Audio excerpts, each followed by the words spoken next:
Welcome back, friends. I am happy to have you here on my channel. Thank you so much for joining. I am excited to share this journey that we went on last year. I am going to admit straight out that it is a little scary, honestly.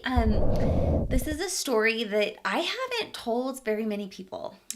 Very few people actually have heard this story because I am a firm believer that you don't share your mess until that mess has been cleaned up and it can become your message. And this mess of ours has only recently been cleaned up. So, we're going to dive in today about what I learned when we filed bankruptcy. This is something that's very recent. We filed bankruptcy actually about a year and a half ago. But before I dive into this, I am just going to ask you if my channel here resonates with you, if my messages resonate, if my energy, if you feel a connection, I would honestly just ask you to subscribe to my channel. It helps my channel grow. It gives me more excitement and motivation to share. And I just really love a community and I love having you here. And make sure that you hit the subscribe button as well as the notification bell so that you don't miss out on any of the videos that I produce. And while you're at it, head over if you're actually interested or think that it would be valuable to get onto a discovery call. In my banner of YouTube, you can click on this discovery call button down here in the banner, and it will take you to my calendar where you can sign up for a 20-minute conversation with me to see if there's anything that I might be able to help you see that you're not seeing that could help make some really crucial changes in your life. And from there, you can also hop over to my freedomfix.com and sign up for a free audio training on how to unlock your personal prisons of permanent life circumstances, as well as get on my mailing list for my book when it comes out. I am knee deep in getting that off the ground, and it is my 2020 goal to get that thing done.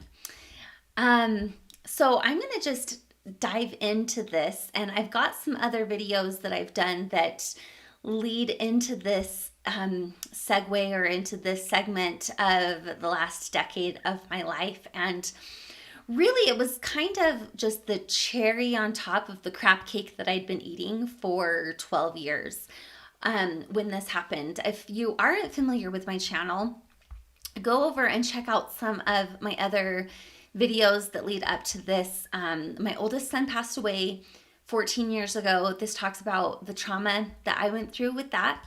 And from there, go ahead and check out my first divorce, and then to the time where I was raped. And from there, when I was married to a narcissist for 9.5 months. You guys, this is not a sad country song that you're listening to. This is real life. And then that one time that I went to jail in London, I know, it was actually on my 1-year anniversary from my spouse that had just kicked me out of my house. And then how to attract your soulmate, that looks like it popped up right in the middle of my screen. That's okay, because he is my soulmate. And even if he is my soulmate, he did bankrupt me, which I'm going to get into. So, and so let's just hop in. So it had been after 12 years of just pure hell. And I met the man of my dreams, fell completely in love.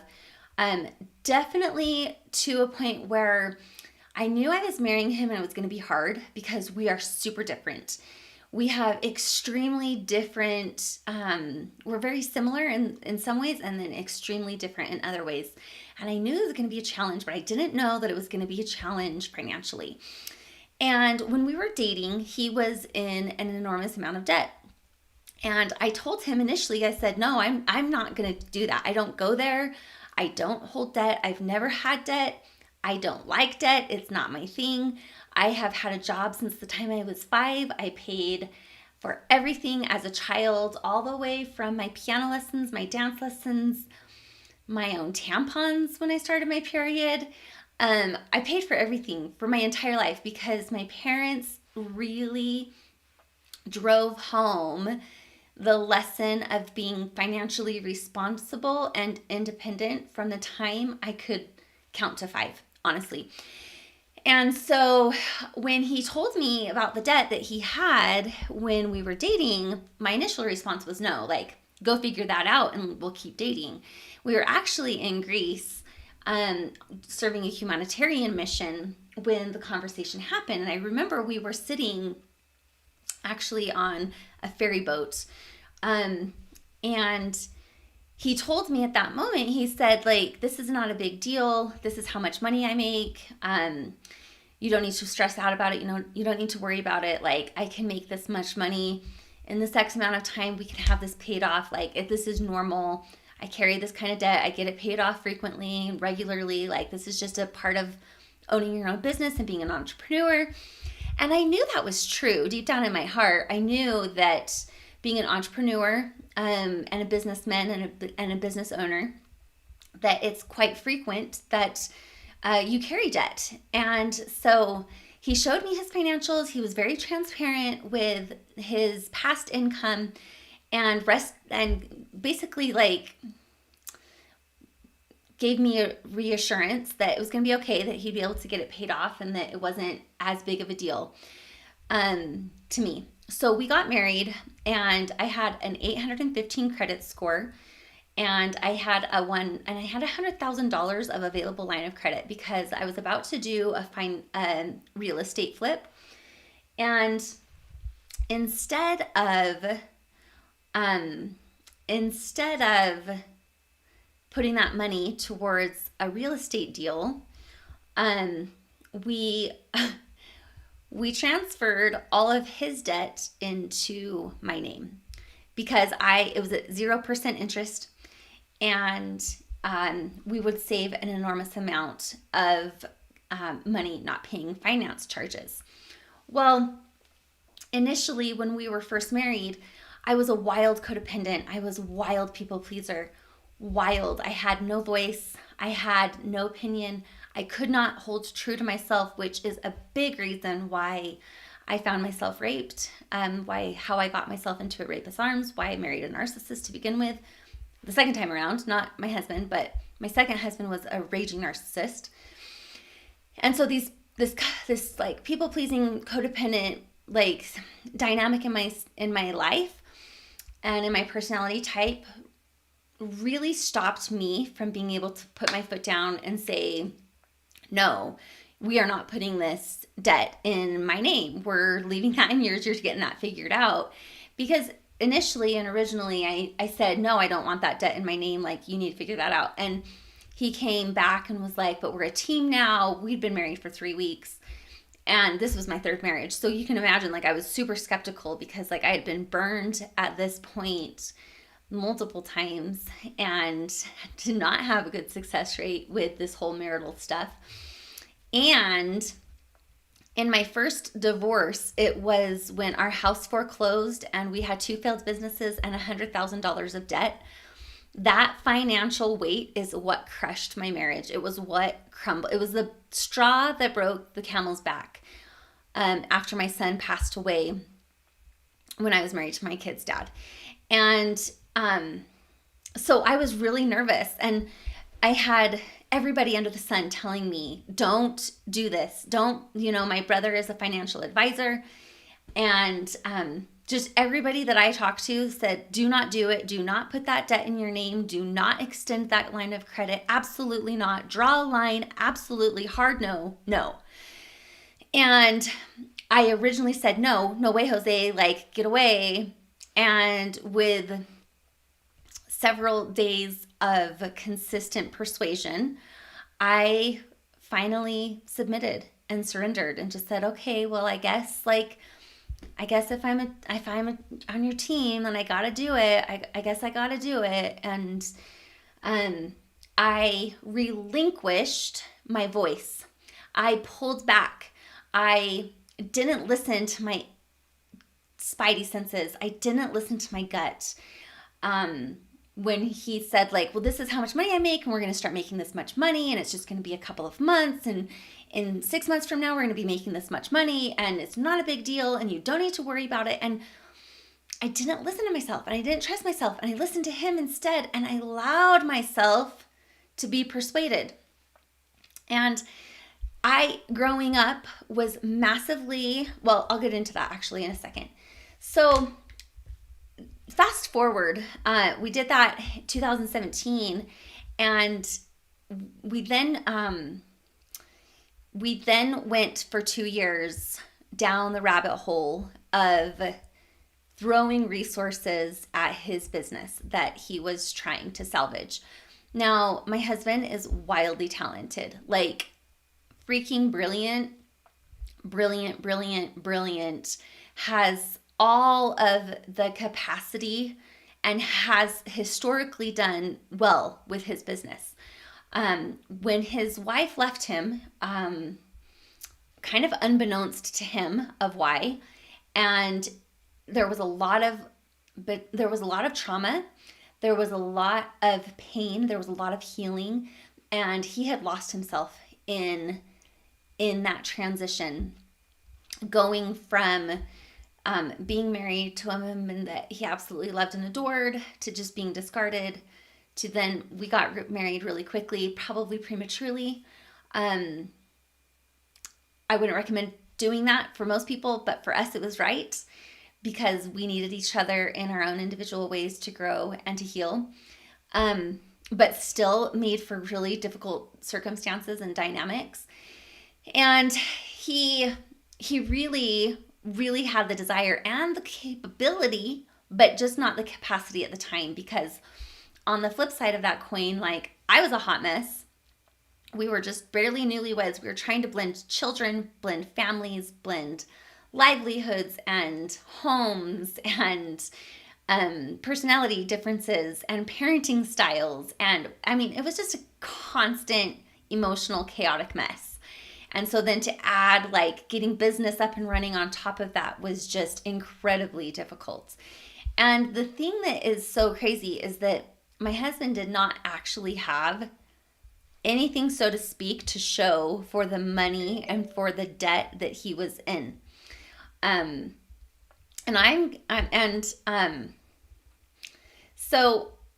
So that's kind of the backstory there. So fast forward, those first 2 years were just a shit show. Like, sorry, I don't usually swear, but this is the only word that can actually paint the picture well enough. And there was constant fighting, constant between us. It's not even short of a miracle that we made it through because of what happened. My identity was based around having a good credit score. My identity was based on being responsible and paying my bills from the time I was freaking 5. And then to have that completely just robbed from me, literally just taken from me, and me feeling so victimized because I didn't do this, that I didn't spend this money, I didn't get to enjoy it, I didn't appreciate it, I didn't have a boat or a trailer or a nice car or a nice house or nice clothes or anything to show for $100,000 of debt. And coming from where I have never had debt, I was just like, do you know what I could have done with $100,000? Do you know how much fun I could have had? I could have traveled the whole world. I could have owned a boat. I could have had my dream car. I could have done so much with $100,000. And I feel like I just got robbed.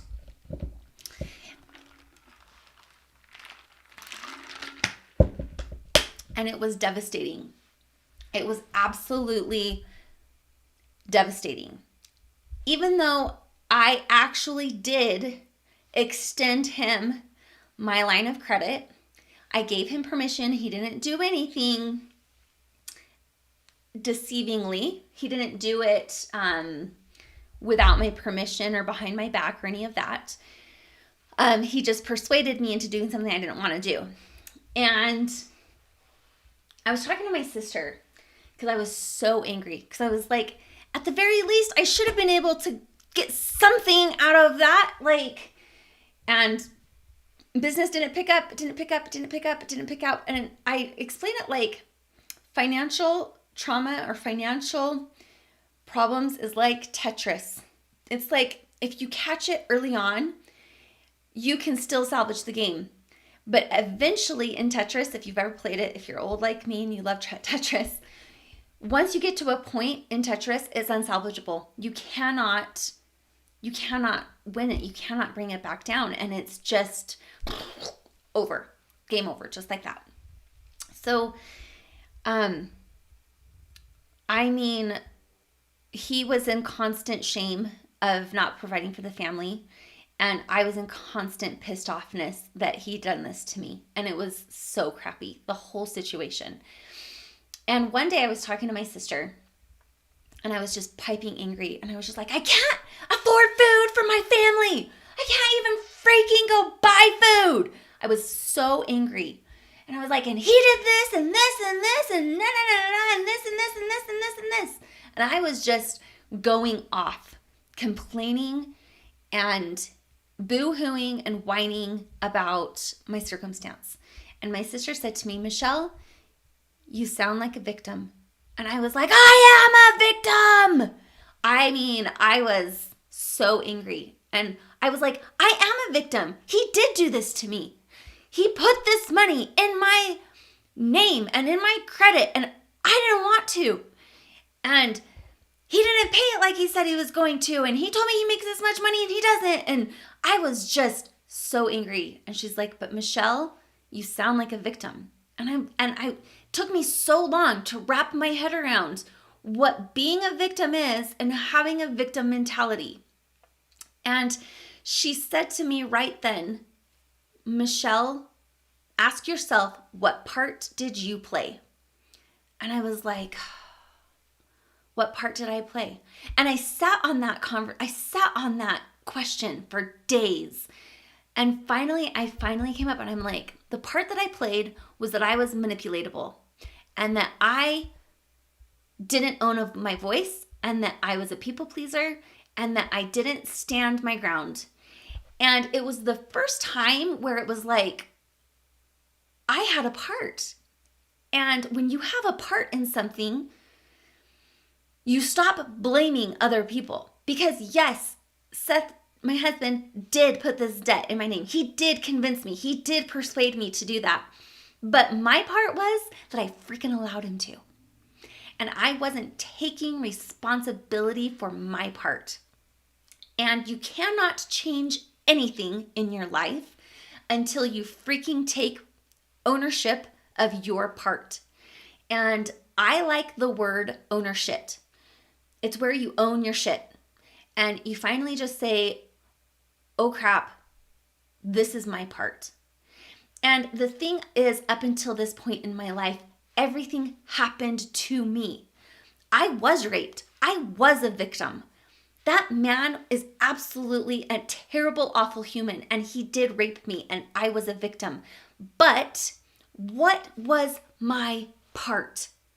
Where do I own my shit that got me freaking into the arms of a freaking rapist? It was that I was codependent, manipulative, people-pleasing pansy. And I freaking cared more about him than I cared about myself. And how on earth am I ever supposed to change anything until I freaking see what part I did? I am never going to change the fact that there are manipulative people out there, that there's controlling people out there, that there's people that are willing and ready to hurt me. But what I can change is if they can manipulate me, if they can hurt me, if they can control me. I can't change whether or not they're manipulative, like the rapist. I can't change if they're controlling like the rapist, but I can control if they manipulate me and if they can control me.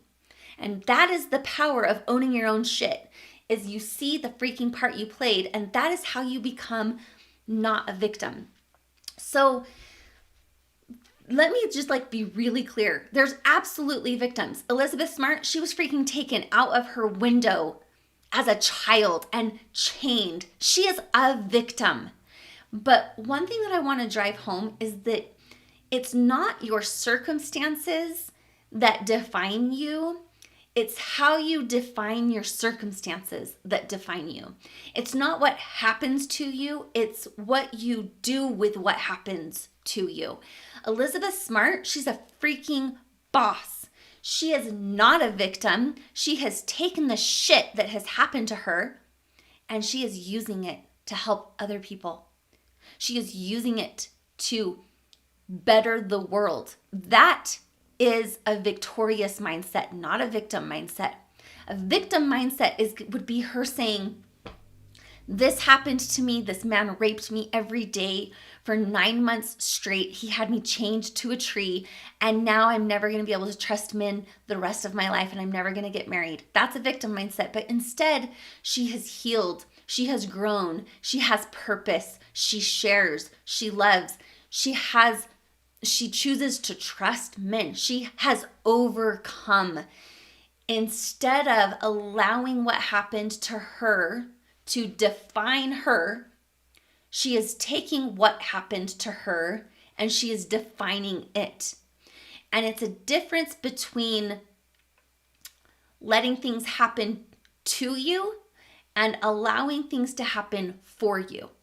So, like my bankruptcy, for instance, that happened to me for a really long time. But as soon as I realized, like, just this one lesson, that it was for me to learn how to become unmanipulatable, how to stop being a people-pleasing pansy, how to own my voice, how to set boundaries.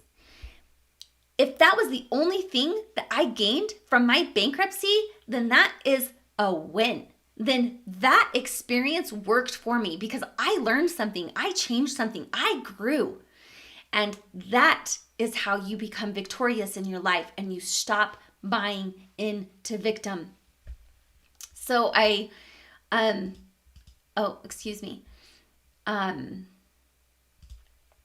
loved this picture that I found. It's so often that we face freaking beasts in our life. It is so often that we face bulls that they could freaking either plow us down or we could get on their back and ride them.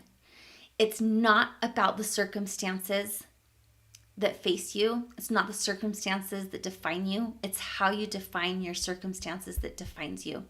It's about what you do with the circumstances. Are you going to let that beast and bull plow you over, or are you going to freaking hop up on his back and ride that bull?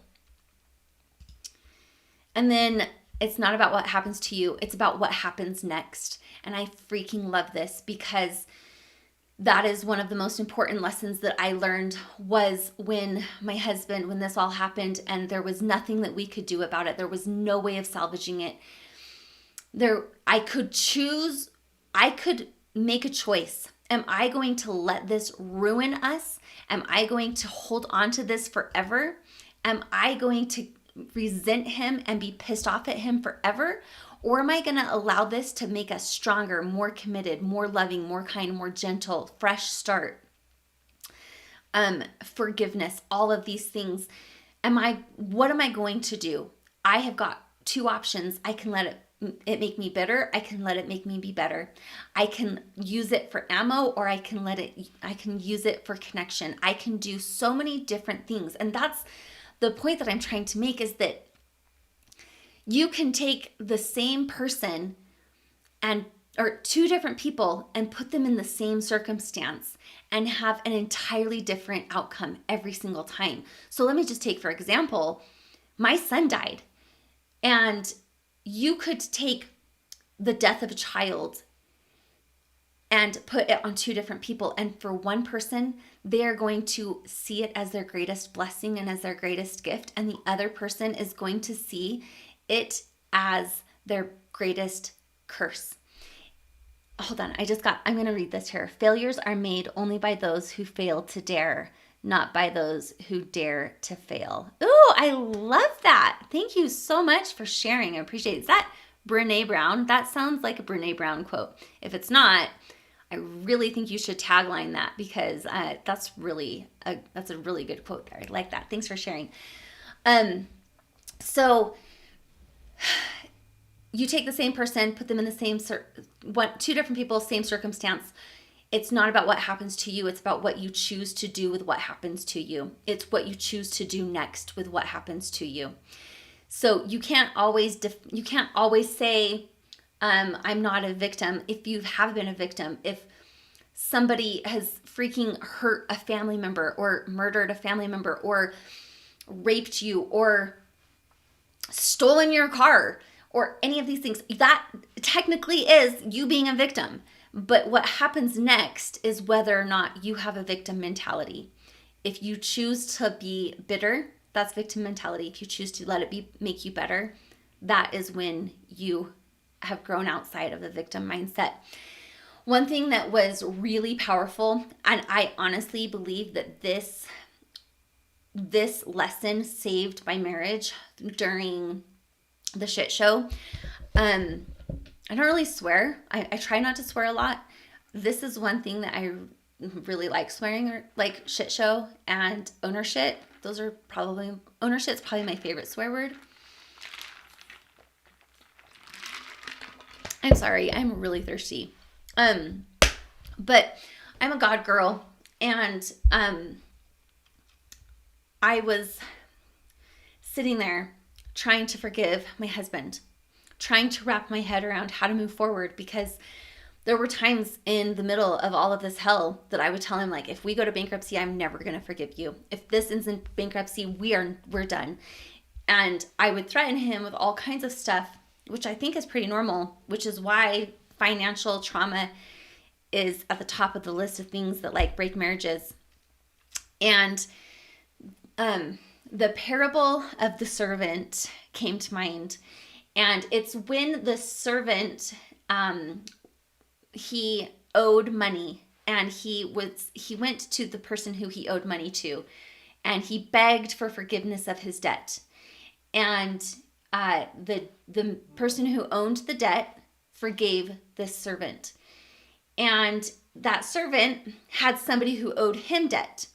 And when the servant's debtor came to ask for forgiveness of that debt, the servant who had just been forgiven turned around and said, "No, you owe me that debt and you need to pay me." And when Jesus found out, he said, "Who are you to not forgive when you've been forgiven?"